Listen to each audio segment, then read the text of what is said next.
Detik-detik dua wanita kepergok curi di toko emas di Bogor, bikin penjaga sibuk. Sebuah video detik-detik aksi perempuan diduga mencuri di toko emas Pasar Anyar, Kota Bogor, viral di media sosial. Aksi dua perempuan itu terekam CCTV hingga menjadi sorotan netizen.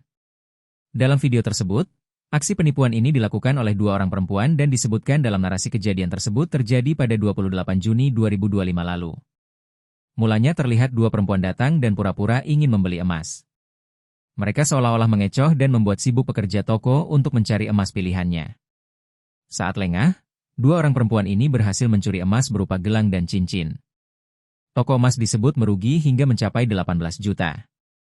Kasat Reskrim Polresta Bogor Kota Kompol Aji Rizaldi Nugroho mengatakan, pihaknya sudah menerima video aksi penipuan di toko emas tersebut.